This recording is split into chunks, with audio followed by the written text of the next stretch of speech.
Selamat sore Bapak Ibu yang dikasihi Tuhan. Ya, meskipun cuacanya cukup panas, tapi lebih panas yang ada dalam hati kita, amin. Sebab Roh Kudus membakar hati saudara dan saya sore hari ini, amin. Boleh sekali lagi beri kemuliaan paling dahsyat, paling meriah buat Tuhan kita Yesus Kristus. Haleluya, haleluya, haleluya. Betapa kudusnya dan sucinya hidup Tuhan. Dia rela menjadi sengsara dan hina buat saudara dan saya. Sore hari ini, mari nyatakan setiap pujian kita bukan karena kita hafal setiap liriknya, tetapi benar-benar keluar dari dasar hati saudara dan saya. Yesus Allah yang setia, Dia meninggalkan segala kemuliaan hanya bagi saudara dan saya. Haleluya Yesus. Terima kasih Tuhan. Terima kasih Yesus. Terima kasih Bapa. Haleluya.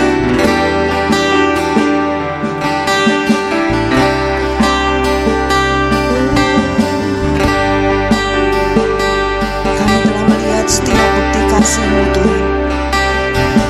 Setiap penderitaan yang harusnya kami tanggung, Engkau menggantikannya itu bagi kami.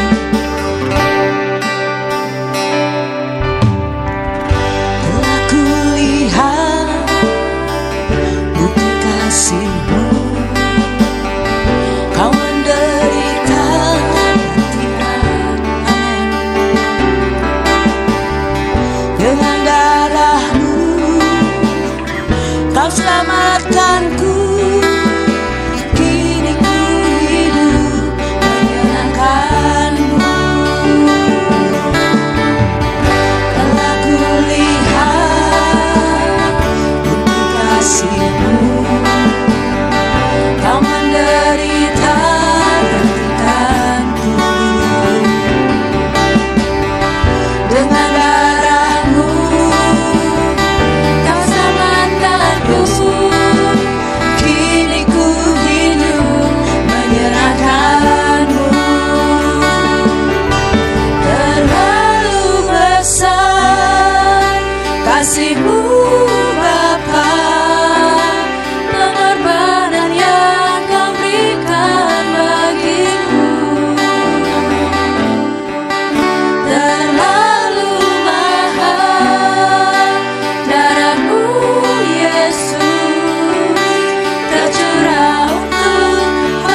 nggak bisa mengungkapkan rasa syukur kami,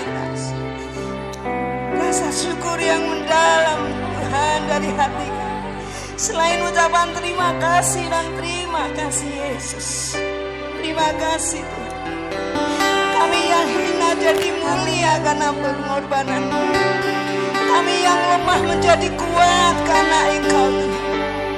Terima kasih. Terima kasih. Terima kasih Tuhan. Terima kasih. Terima kasih Bapa. Terima kasih Yesus.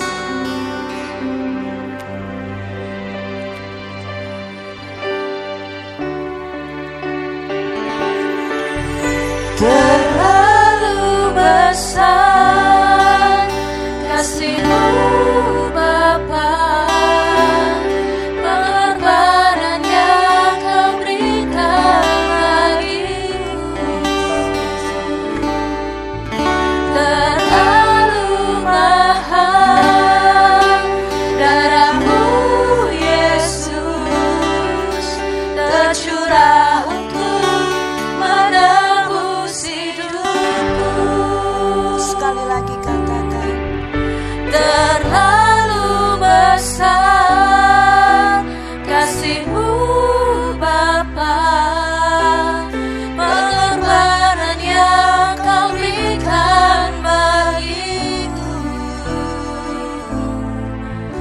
Terlalu mahal darah-Mu Yesus tercurah untuk menebus hidupku.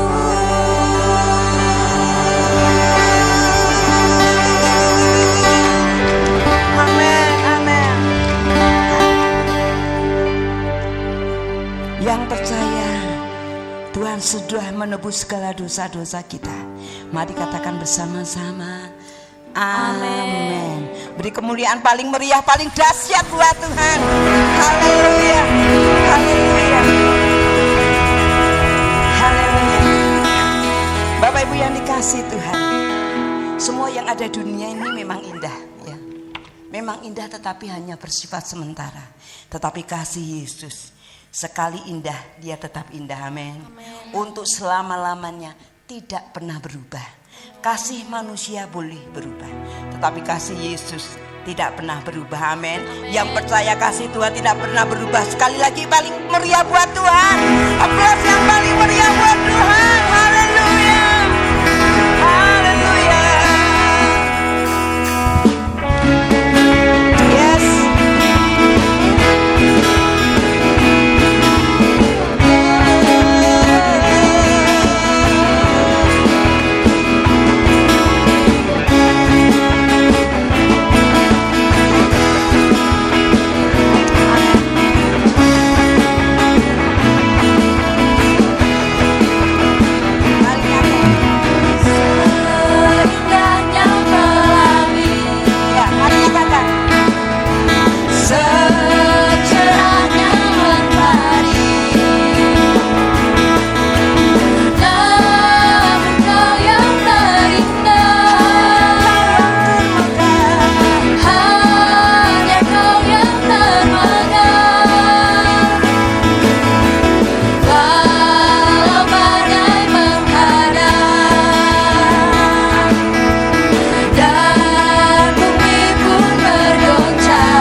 Bapak Ibu yang dikasih Tuhan, mungkin kita berpikir, Tuhan, aku kok dalam kehidupanku ada banyak kegagalan, dalam kehidupanku kok ada banyak masalah.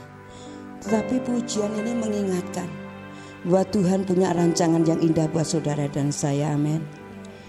Dia memikirkan setiap detail kehidupan saudara dan saya, dan dinyatakan lewat kasih-Nya yang tidak pernah terbatas buat saudara dan saya.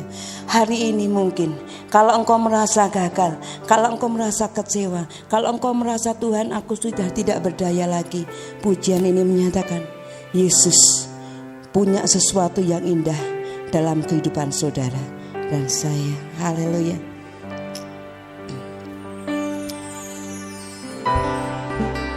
Dia Tuhan yang bisa menjadi sahabat. Dia sungguh dekat dalam hati kita. Dia tidak pernah meninggalkan kita sedetik pun. Haleluya. Terima kasih Bapa.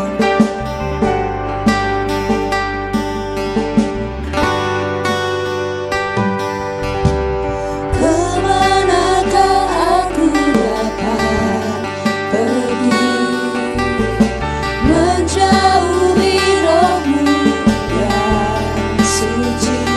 Kau sahabat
di mana semua itu Engkau lakukan untuk satu visi besar, yaitu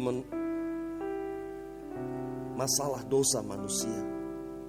Dan Engkau sudah membereskan semuanya di atas kayu salib, sehingga kami yang percaya kepada Engkau mendapatkan hidup yang kekal. Terima kasih banyak Bapa untuk kebaikan Tuhan. Dan saat ini kami ingin dengar firman-Mu. Biar Tuhan sendiri yang mengurapi hamba-Mu, sebab tanpa Engkau hamba-Mu ini tidak bisa berbuat apa-apa. Tuhan juga memberikan pewahyuan secara khusus pada seluruh sidang jemaat, sehingga pada saat kami mendengar firman Tuhan, Tuhan berbicara pribadi lepas pribadi, sehingga kami semua diberkati oleh Tuhan. Kami pulang dari tempat-Mu ini Tuhan, kami membawa berkat yang besar dari Tuhan. Terima kasih Bapa. Dalam nama Tuhan Yesus Kristus kami berdoa. Haleluya. Amin. Shalom saudara. Ya, puji Tuhan, pada saat sore hari ini kita berkumpul untuk kita bersama-sama memperingati kematian Tuhan kita Yesus Kristus. Anugerah Tuhan luar biasa ya. Dan sedikit panas ya saudara ya. Udaranya memang luar biasa, tapi tetap bersyukur. Baik, saudara yang dikasihi Tuhan, pada saat sore hari ini saudara kita siapkan hati kita untuk menerima firman Tuhan. Saudara, bagi sebagian orang yang tidak mengenal Kristus, saudara, mereka berkata, kalau saudara perhatikan di YouTube atau di mana saja ya, mereka berkata bahwa Yesus itu nggak mati di atas kayu salib katanya.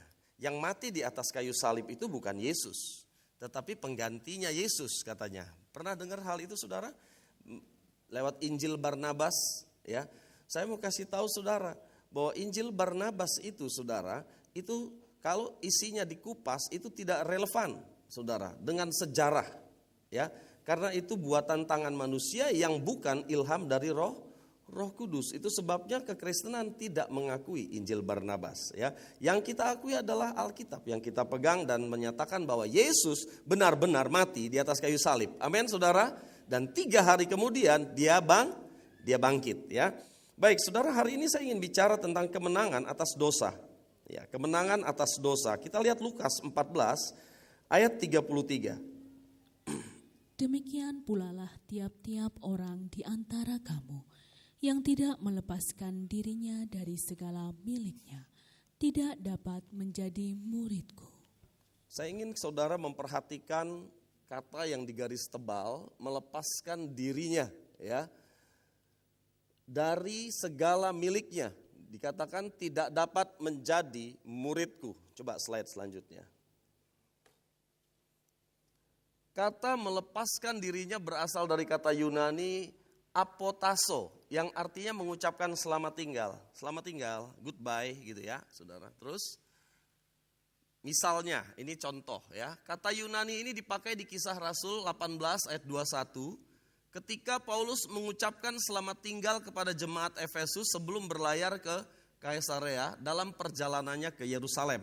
Jadi, dan ada beberapa contoh lain saudara, yang mana kata ini digunakan berarti selamat tinggal. Terus, pernyataan Yesus ini dapat secara harfiah diterjemahkan sebagai berikut. Ya, tiap-tiap orang di antara kamu yang tidak mengucapkan selamat tinggal kepada segala miliknya tidak dapat menjadi muridku. Jadi saudara, di dalam Lukas 14:33 tadi dikatakan melepaskan diri. Nah, kita ganti di sini saudara, mengucapkan selamat tinggal kepada segala miliknya. Jadi saudara, di situ ada satu kata melepaskan diri berarti apa? Selamat tinggal, goodbye ya. Nah, kita mau memahami makna ini lebih dalam lagi. Bagaimana cara kita memahami makna ini lebih dalam lagi, saudara? Kita akan melihat bagaimana kisah keluarnya bangsa Israel dari Mesir. Saudara, saya tidak akan memberikan ayat-ayat terlalu banyak karena nanti waktu kita akan habis, saudara. Yang kedua, saudara akan jadi bingung ya nanti karena ayat-ayat. Tapi saya pikir saudara sudah memahami tentang kisah keluarnya bangsa Israel dari Mesir. Ya, jadi bangsa Israel itu mengalami perbudakan di Mesir, saudara. Mereka dulu datang ketika zamannya Yusuf, ya ke Mesir, saudara. Kemudian Yusuf meninggal dan terus hari tahun berganti tahun, orang sudah nggak mengenal Yusuf lagi karena Yusuf sudah tidak ada, meninggal. Saudara, raja sudah berganti, Firaun sudah berganti. Ya saudara, akhirnya mereka tidak mengenal bangsa Israel. Singkat kata, bangsa Israel itu menjadi budak di negeri Mesir, saudara. Dan tidak enak jadi budak itu, betul ya saudara? Tidak enak jadi budak itu, disuruh-suruh bikin batu bata dan sebagainya, itu yang terjadi saudara ya. Nah, Tuhan mau menyelamatkan bangsa Israel. Tuhan mau membawa bangsa Israel keluar dari Mesir menuju kemana saudara tahu? Ke tanah perjanjian. Melalui seorang pemimpin yang Tuhan tunjuk namanya Musa saudara ya. Nah, dengan kekuatan Allah, pertolongan Allah yang besar, kita tahu singkat cerita ada berapa tulah saudara? 10 tulah ya saudara kepada bangsa Mesir, dan akhirnya bangsa Israel berhasil dibawa keluar oleh Musa dengan pertolongan dari Tuhan. Nah, saudaraku yang dikasihi Tuhan, ketika mereka meninggalkan Mesir, saudara, mereka mengatakan selamat tinggal Mesir, kan gitu, saudara, ya. Selamat tinggal Mesir. Nah, pada waktu mereka katakan selamat tinggal Mesir, berarti mereka meninggalkan rumah mereka, betul gak, saudara? Gak mungkin rumah mereka bawa-bawa, gak mungkin tempat tidur mereka bawa-bawa, ya kan, saudara? Mereka akan mengatakan kepada kebun sayur mereka selamat tinggal, karena mereka menanam sayur. Mereka akan katakan selamat tinggal kepada bawang merah, bawang putih, mentimun dan sebagainya, saudara. Ya, mereka selamat tinggal semua kepada kebun-kebun mereka itu. Tapi mereka akan membawa ternak mereka di perjalanan, saudara ya. Nah, saudaraku yang dikasihi Tuhan, Yesus berbicara hal yang sama di dalam Lukas pasal 14:33 itu, yaitu ucapkan selamat tinggal kepada yang ada di belakangmu, kepada hidupmu yang lama. Amin saudara. Ucapkan selamat tinggal kepada kehidupanmu yang dulu, ya. Saudara, ini yang Tuhan mau sampaikan kepada kita, saudara. Maksudnya apa, saudara? Kita lihat bahwa di Mesir, orang-orang Israel di bawah perbudakan bangsa Mesir, mereka sangat menderita, melambangkan hidup diperhamba oleh dosa. Jadi ketika bangsa Israel ada di Mesir, melambangkan mereka hidup diperhamba oleh dosa. Dengan pertolongan Tuhan, mereka dibebaskan dari Mesir, dari perhambaan. Demikian juga ketika saudara percaya kepada Tuhan Yesus. Dulu kita adalah hamba dosa, tetapi setelah kita percaya kepada Tuhan Yesus, sekarang kita disebut hamba Tuhan. Amin saudara. Hamba Allah, hamba kebenaran dikatakan setelah kita percaya kepada Tuhan Yesus, saudara. Ini dia. Slide selanjutnya, coba kita mau lihat. Keluarnya bangsa Israel dari Mesir melambangkan kematian kita bagi dunia. Melambangkan kematian kita bagi dunia. Artinya selamat tinggal dunia lamaku. Ya, dulu saudara sukanya main judi, selamat tinggal. Dulu saudara suka minuman keras, sekarang selamat tinggal. Betul saudara? Sekarang saudara hidup dalam hidup yang baru, ya, selamat tinggal semuanya, ya. Nah, kemudian saudara, Tuhan menjanjikan sesuatu janji kepada bangsa Israel ketika mereka keluar dari Mesir, ya. Apa namanya? Tanah perjanjian yang berlimpah susu dan madu, dan mereka berjalan ke sana. Pertanyaannya saudara, yang saya tanyakan kepada saudara, sudahkah saudara mengucapkan selamat tinggal kepada masa lalu saudara? Atau berapa persen saudara sudah mengucapkan selamat tinggal kepada masa lalu saudara? Ya Pak Pendeta, saya sudah meninggalkan ini. Tapi yang ini masih diikat. Nah, berarti belum 100%. Betul ya saudara? Hati-hati saudara. Karena kalau kita ikut Tuhan, menyerahkan hidup kita seluruhnya ke dalam Tuhan, berapa persen yang Tuhan tuntut saudara? 90, kita pikir 90% sudah banyak. 100% yang Tuhan tuntut dari hidup kita. Amin. Kalau enggak membahayakan hidup kita, saudara lihat istri Lot ketika Tuhan mau membakar Sodom dan Gomora.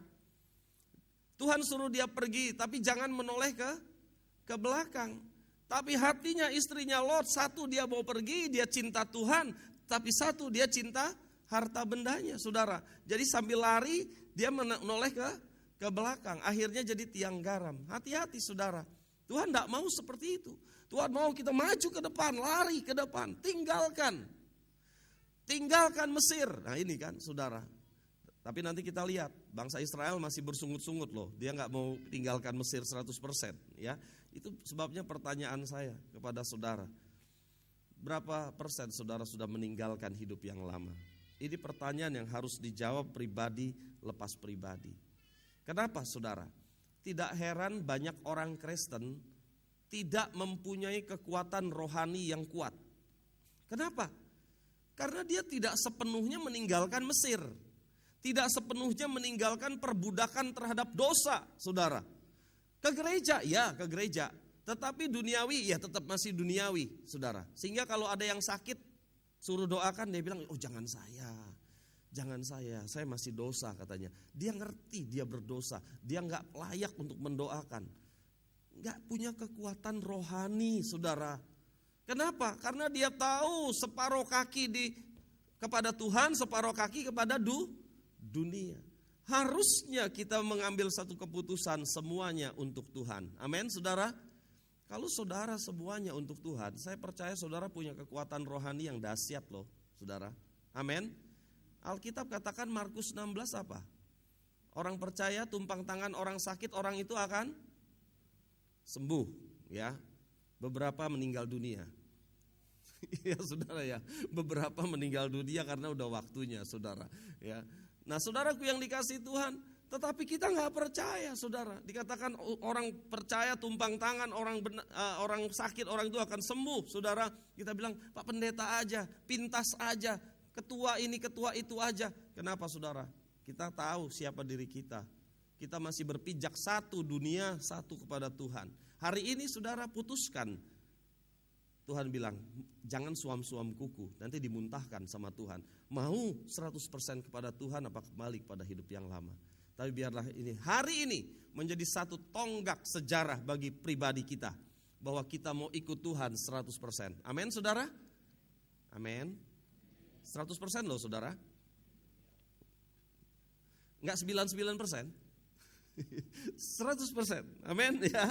Nah saudaraku yang dikasih Tuhan, sekarang kita mau lihat saudara tentang bangsa Israel yang keluar dari padang gurun. Sebenarnya saudara, menurut saudara padang gurun itu kondisi yang bagaimana sih? Kan ketika bangsa Israel keluar dari Mesir, mereka gak ketemu mall ya saudara. Ya, gak ketemu mall mereka, gak ketemu jalan tol saudara, ya kan? Mereka ketemu apa? Padang gurun. Ya mungkin kita belum pernah ke padang gurun, tapi kita lihat di TV, di film, informasi yang kita terima dari media massa ya, bagaimana kondisi padang gurun. Ya saudara, tentu saja padang gurun itu beda dengan hutan belantara. Ya, padang gurun itu sangat jarang pohon, hanya pohon-pohon tertentu yang bisa hidup di padang gurun. Sehingga di sana kalau siang panasnya minta ampun katanya, kalau malam dingin sekali. Itu kondisinya saudara, sulit air saudara ya. Nah itu kondisi di padang gurun. Tetapi saudaraku yang dikasih Tuhan, saya mau katakan begini, padang gurun akan menjadi tempat yang indah kalau Tuhan beserta dengan kita. Padang gurun akan menjadi tempat yang indah kalau Tuhan beserta dengan kita. Amin.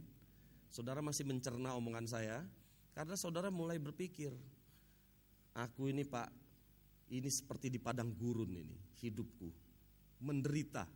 Ya, saya percaya bahwa saudara berkata begitu, aku di padang gurun. Karena ketika bangsa Israel keluar dari Mesir, langsung padang gurun. Iya toh? Demikian juga ketika saudara keluar dari masa lalu saudara masuk padang gurun. Ya. Jadi kalau saudara bilang, oh ini aku menderita Pak, saya percaya omongan saudara. Ya. Tetapi saudara saya mau sampaikan bahwa padang gurun akan menjadi tempat yang indah jika Tuhan beserta dengan kita. Memang ada banyak penderitaan, Tapi sekarang kalau kita memperhatikan bangsa Israel, mereka memang deg-degan terus saudara. Coba mereka berjalan dengan berapa ratus orang ya saudara. Di dalam Alkitab itu sekitar 600 ribu orang. Pertama mereka keluar dari Mesir saudara, yang kemudian beranak pinak hampir 2 juta ya saudara selama 40 tahun. Nah saudaraku yang dikasihi Tuhan, ketika mereka berjalan lambat-lambat karena ada anak-anak, ada orang tua dan bermacam-macam orang di sana saudara. Mereka keluar di sana dari negeri Mesir dengan satu harapan, oh aku akan segera mencapai tanah perjanjian yang dijanjikan oleh Allah yang berlimpah susu dan madunya. Tetapi di tengah jalan mereka mendengar derap kuda saudara. Apa tentara Mesir ngejar saudara. Mereka langsung ketakutan, mereka bilang, Musa kami mati di sini, katanya. Kami mati di sini. Mereka mulai bersungut-sungut katanya. Kenapa? Karena mereka tidak bersenjata, sedangkan orang Mesir bersenjata dan menggunakan kendaraan berkuda, saudara. Mereka dalam keadaan kejepit. Di padang gurun, mereka dalam keadaan terjepit, saudara. Mungkin saudara mengalami hal itu, terjepit, deg-degan dan sebagainya. Tapi saudara, ketika Tuhan mengulurkan tangan di Laut Merah, laut itu terbelah menjadi 2. Dan mereka berjalan sambil tengok kiri kanan ya. Mungkin ada ikan di situ saudara. Ya, mereka lihat-lihat kali. Ih, aneh gitu saudara. Berjalan di tempat yang kering.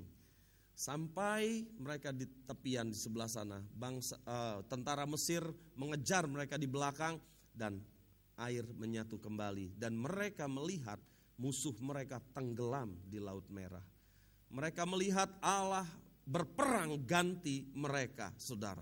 Dan akhirnya Meriam menari-nari, menyanyi-nyanyi, memimpin, ya saudara, memimpin pujian, nyanyi-nyanyi, nari-nari mereka, saudara.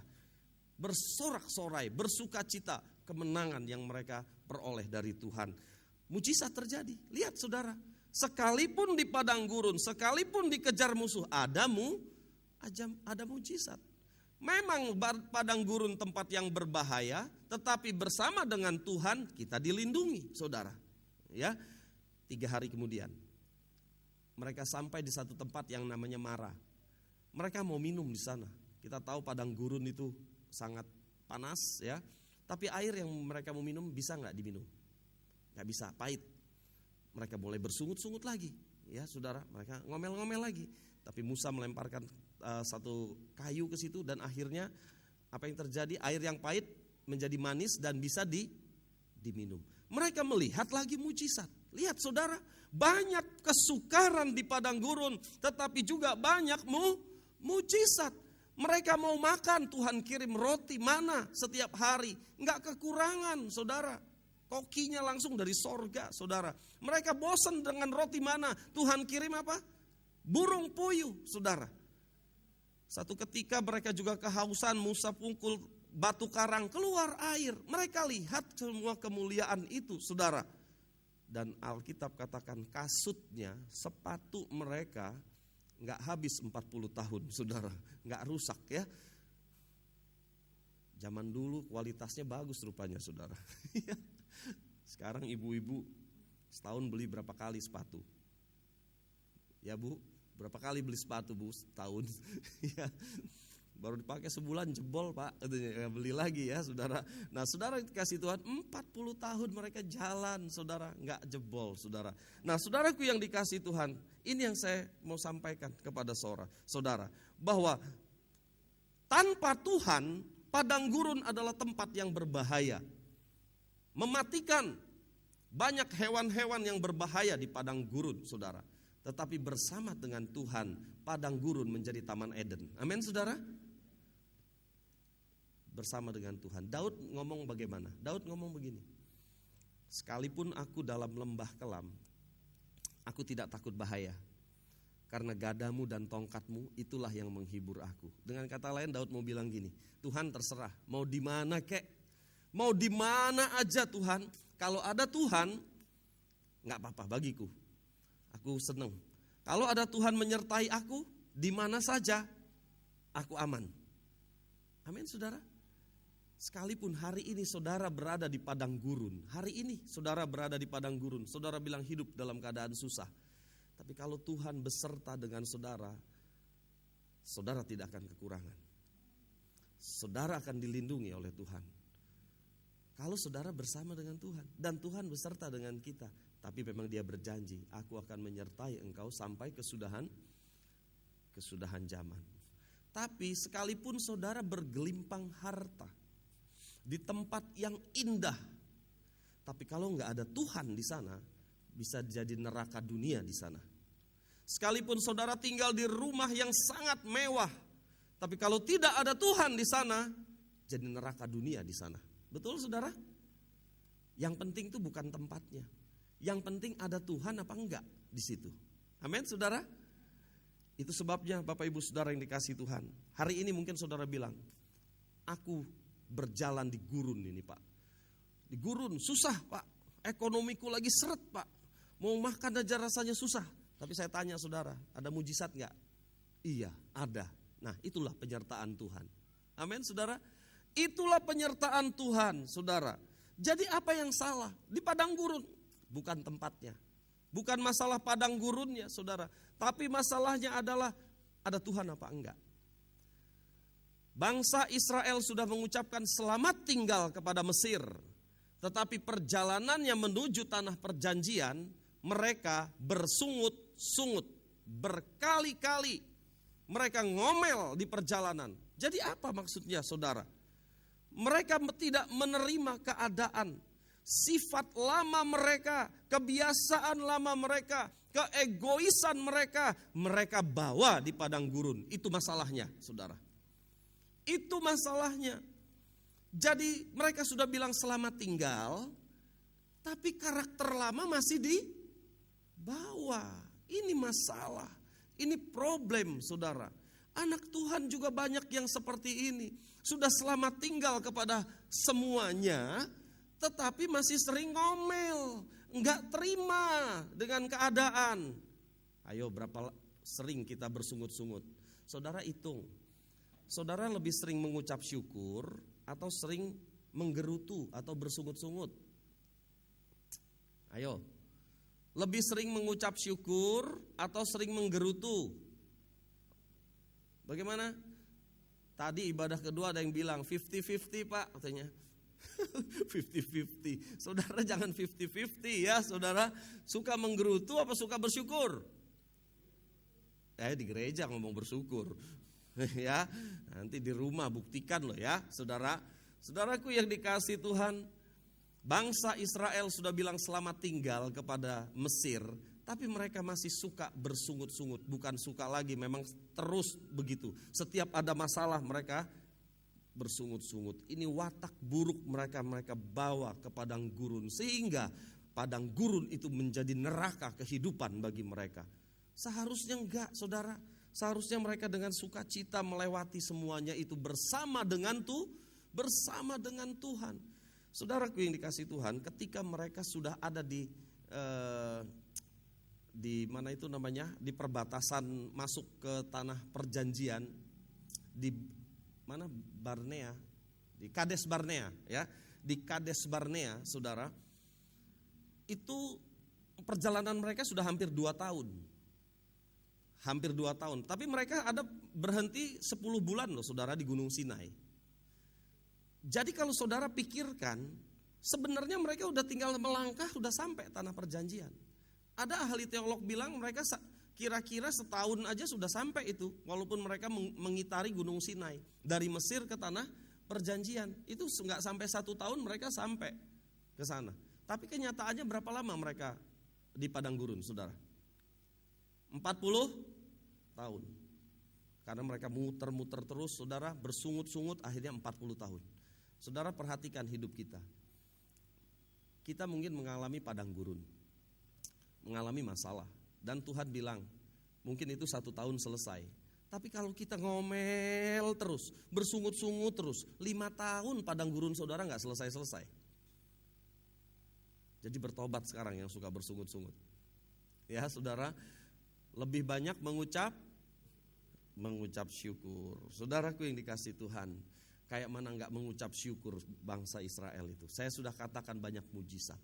Kalau siang mereka kepanasan di padang gurun, ada apa saudara? Tiang awan. Kalau malam mereka kedinginan, ada apa saudara? Api unggun terus mereka saudara ya. Ada tiang api saudara, sehingga mereka benar-benar dipelihara oleh Tuhan saudara ya. Itu sebabnya saudaraku yang dikasihi Tuhan, jangan kita bersungut-sungut dan bilang, mengapa Tuhan, mengapa kok aku ikut Tuhan malah remuk ekonomiku Tuhan.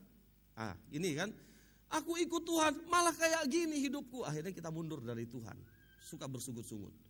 Memang karena apa? Setelah ikut Tuhan padang gurun, tetapi di padang gurun ada mujizat saudara ya. Baik, selanjutnya saudaraku yang dikasihi Tuhan, selamat tinggal. Coba slide selanjutnya. Selamat tinggal tadi ya pada hidup yang lama. Berarti mati saudara. Artinya selesai dengan dunia ini.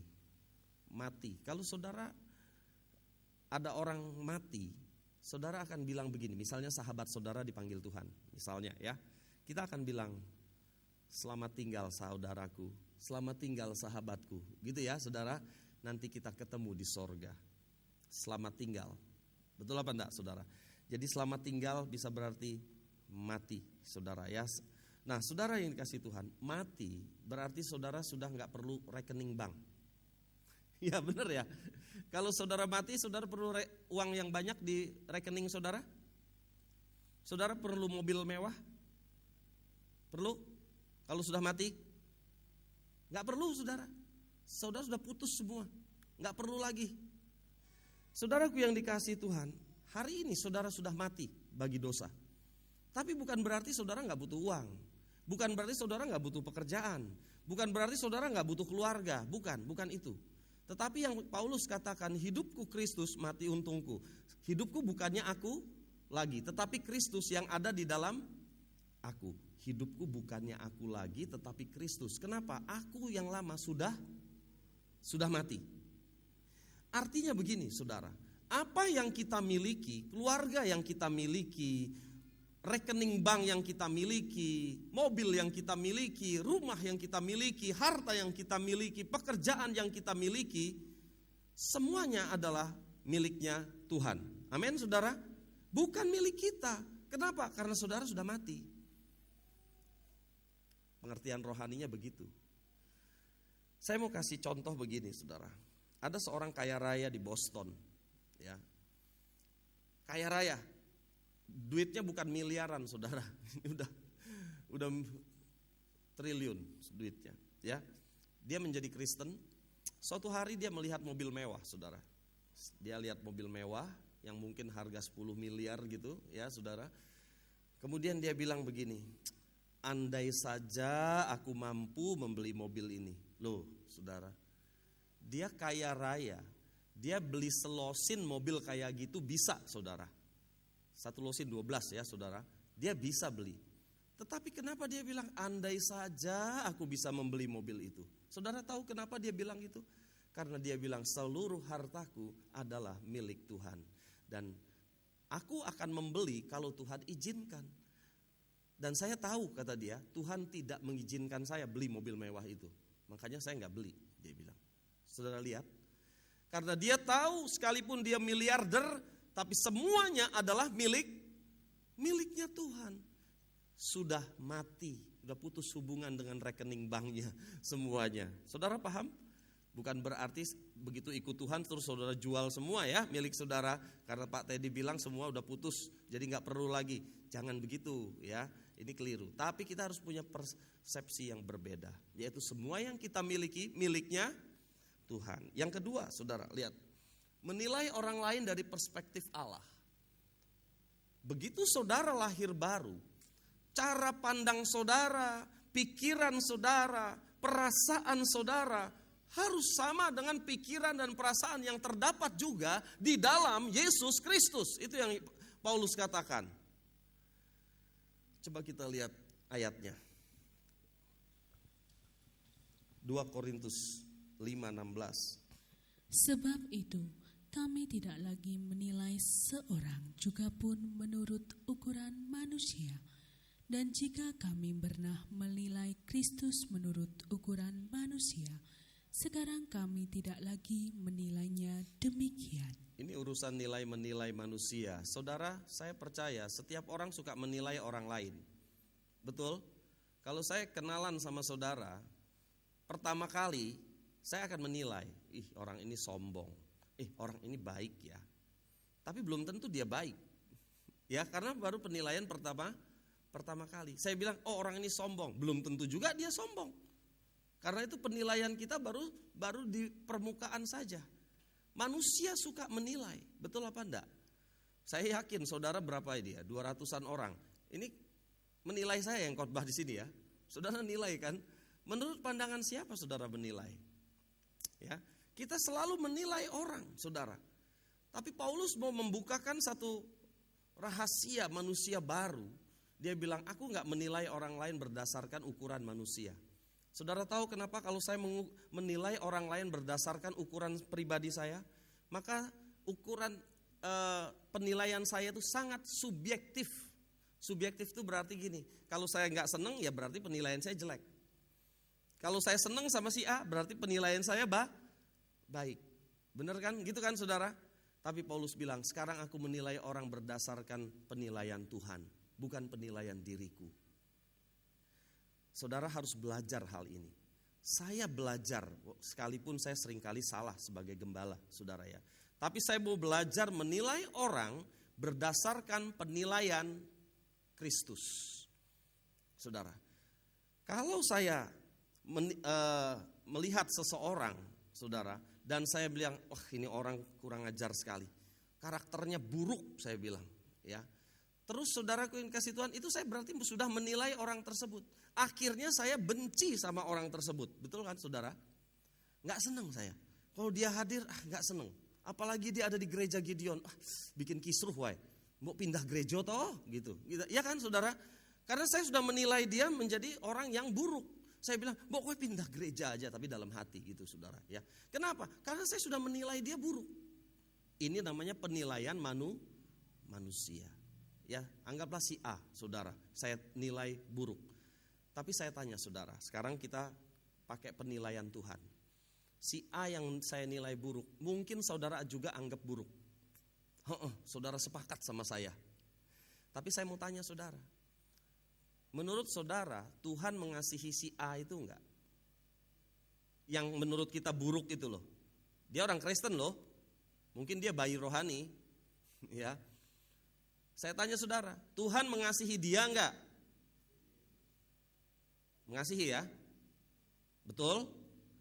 Kalau Tuhan mengasihi dia, apa alasan saudara mau membenci dia?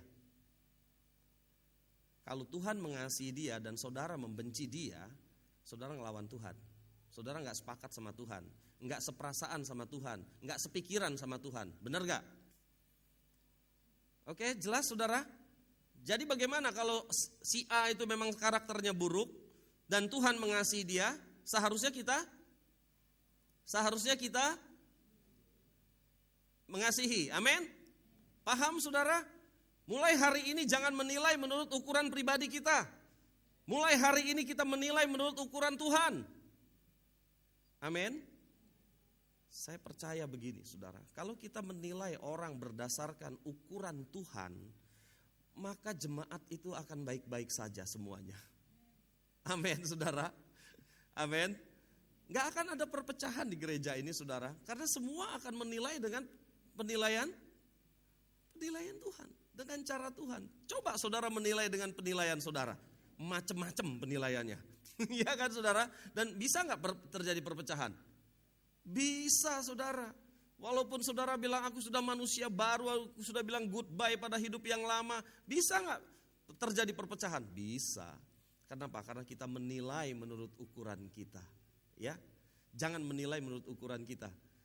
Sekarang kalau ada orang yang membuat saudara kesel hati saudara, saudara lihat ke atas. Kira-kira Tuhan mengasihi dia ya?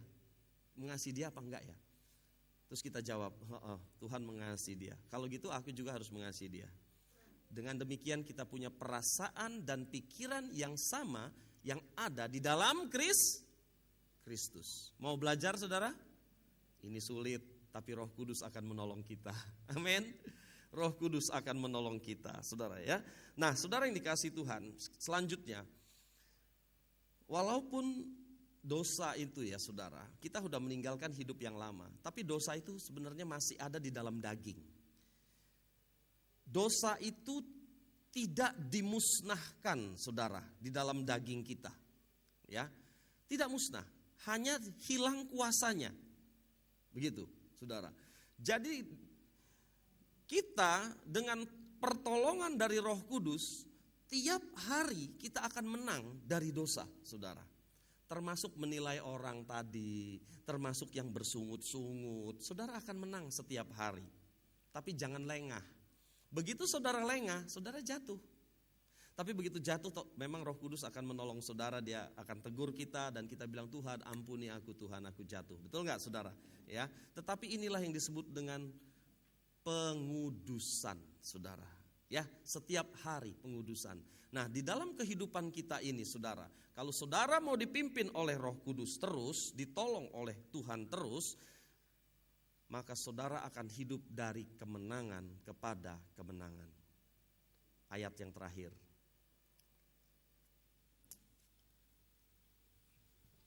Dua Korintus 2 ayat 14a. Tetapi syukur bagi Allah yang dalam Kristus selalu membawa kami di jalan kemenangannya. Di sini ada kata di dalam Kristus, dalam Kristus. Kalau saudara di luar Kristus, saudara akan hidup dalam kekalahan. Betul? Tapi di sini dikatakan dalam Kristus selalu membawa kami di jalan kemenangannya.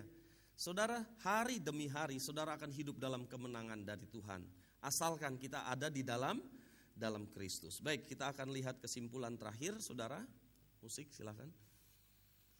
Kita dapat senantiasa hidup dalam kemenangan sesudah mati kepada kehidupan yang lama. Kita sekarang berjalan dalam kehidupan yang baru melalui pimpinan Roh Kudus yang diam di dalam kita. Terus, kita akan mengalami kuasa dan sukacita kehidupan Kristen. Saudara akan mengalami kuasa dan sukacita. Hari ini saudara datang sukacita enggak? Atau hati saudara susah karena ada orang yang membuat hati saudara susah. Terus saudara sebelum berangkat sudah berantem dulu sama istri sama suami. Ya, saudaraku yang dikasihi Tuhan, kalau kita di dalam Kristus kita ada di jalan kemenangan dan itu membawa kepada sukacita kehidupan Kristen sebagaimana yang dijanjikannya. Tetapi hanya jika kita memenuhi apa yang diperintahkan Yesus kepada kita. Lepaskan kehidupan yang lama dan ikutilah Dia dengan segenap hati. Kemudian terus, maka kita akan memasuki hidup berkemenangan bersama dengan Kristus. Bukan dengan barang fana.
berkata, iya benar Pak, saya ada di padang gurun sekarang. Aku sering bersungut-sungut seringkali. Aku gak melihat tangan Tuhan. Padahal Tuhan selalu menolong saya. Hari ini saudara bertobat. Ganti kalau kita suka bersungut-sungut, ganti dengan ucapan syukur. Dan hari ini kalau saudara terus ada di padang gurun, saya akan berdoa supaya Tuhan memberikan kekuatan saudara kepada saudara, memberikan kemenangan demi kemenangan dalam hidup saudara. Saudara akan melalui lembah kekelaman ini, yang Daud katakan lembah bayang-bayang kematian. Tapi kalau Tuhan ada, dia gak takut. Tuhan beserta dengan kita. Saya mau berdoa bagi saudara. Kalau saudara merasa, iya Tuhan, aku ada di padang gurun, taruh tangan kanan saudara di dada. Saya akan berdoa supaya Tuhan memberikan kekuatan kepada saudara. Taruh tangan kanan saudara di dada yang mungkin mau didoakan secara khusus. Dalam nama Tuhan Yesus Kristus, kau lihat anak-anakmu Tuhan yang menaruh tangan di dada. Hari ini mereka berkata, aku ada di padang gurun Tuhan. Tetapi enggak masalah sekalipun di padang gurun. Kalau Tuhan beserta, kalau Tuhan menyertai aku, enggak masalah. Itu sebabnya Bapa, hambamu berdoa, kuatkan mereka di dalam nama Tuhan Yesus Kristus. Kuatkan mereka dalam nama Tuhan Yesus Kristus. Berikan kemenangan setiap hari, hari demi hari.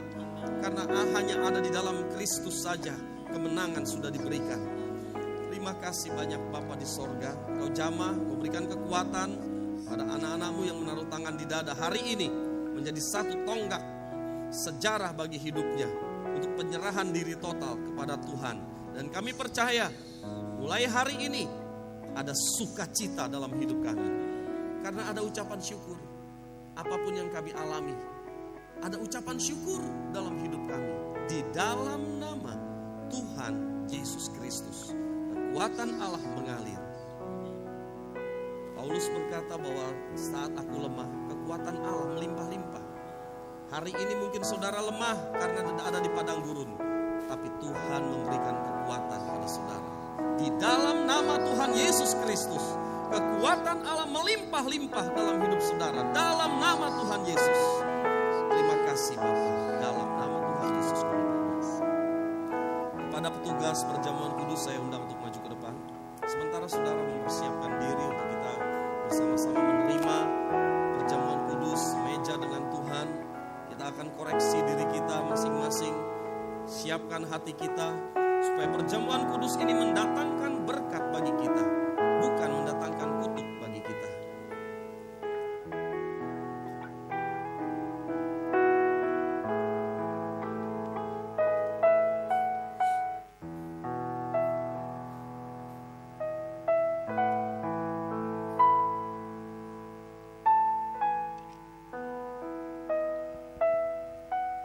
Saya persilakan Bapak Sumardi untuk berdoa. Mengucap syukur Tuhan buat kasih dan pertolongan Tuhan yang sungguh luar biasa Engkau nyatakan atas kehidupan kami. Walaupun kami seringkali mengalami suatu padang gurun dalam hidup kami, persoalan, permasalahan, mungkin sakit penyakit, akan tetapi kami tidak akan pernah khawatir.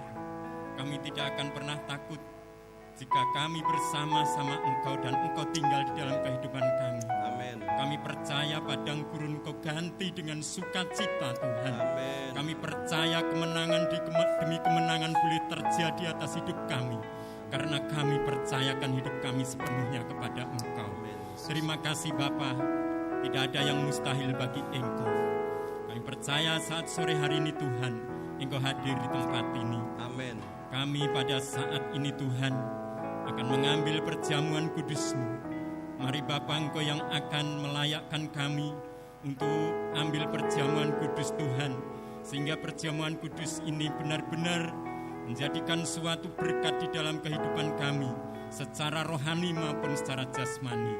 Kami mengucap syukur atas pengorbanan-Mu Tuhan, di mana Engkau rela mati di atas kayu salib, dan darah Tuhan Yesus Kristus yang sudah menyucikan dari segala belenggu dosa. Terima kasih Bapa, kami mengucap syukur hanya di dalam nama Tuhan Yesus kami terima perjamuan kudus saat sore hari ini. Haleluya, amin. Bapak Ibu saudara yang dikasih Tuhan, sambil petugas perjamuan kudus akan membagikan, saya mau tanya saudara, Tuhan Yesus baik saudara? Amin. Di dalam kesukaran kita, dalam kelemahan kita, saat saudara terjepit, Dia ada bersama dengan kita. Dia terlalu baik kepada kita. Amin saudara. Yesus baik. Yesus Engkau baik. Kita nyanyi lagu itu saudara ya. Kita menyatakan Yesus itu baik saudara. Bagi saudara yang sudah menerima perjamuan kudus, saya undang bangkit berdiri ya. Bagi saudara yang sudah mendapat.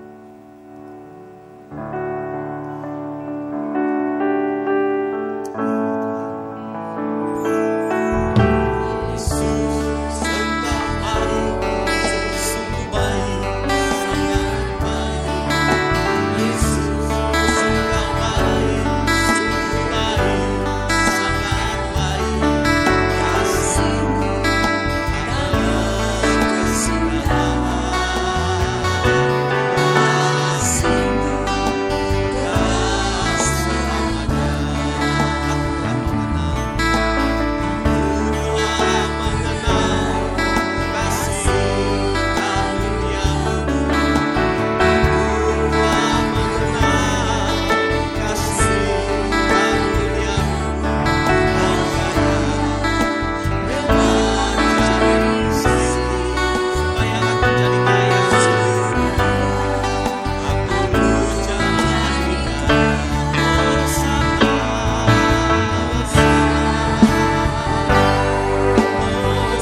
Dan sesudah itu ia mengucap syukur atasnya. Ia memecah-mecahkannya dan berkata, inilah tubuhku yang diserahkan bagi kamu. Perbuatlah ini menjadi peringatan akan aku. Kita akan makan bersama-sama dengan iman. Di dalam nama Tuhan Yesus Kristus, makanlah.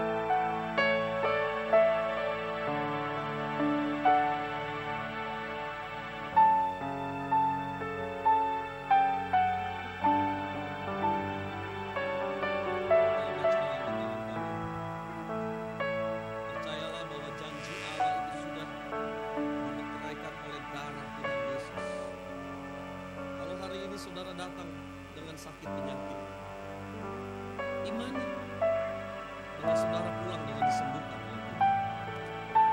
Kalau saudara datang dengan berbagai macam permasalahan, imani bahwa Tuhan tidak pendek tangannya untuk menolong saudara. Dia akan menjamah saudara, karena janji itu adalah milik saudara. Demikian juga ia mengambil cawan sesudah makan lalu berkata, cawan ini adalah perjanjian baru yang dimeteraikan oleh darahku. Perbuatlah ini setiap kali kamu meminumnya menjadi peringatan akan aku. Mari kita minum bersama. Dalam nama Tuhan Yesus. Minumlah.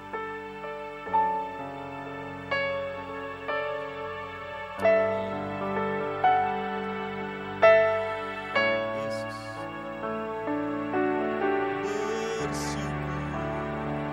Bersyukur, bersyukur, bersyukur karena kasih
Saudaraku yang dikasihi Tuhan, biar kami para pelayan Tuhan yang ada di depan hari ini memberkati seluruh sidang jemaat.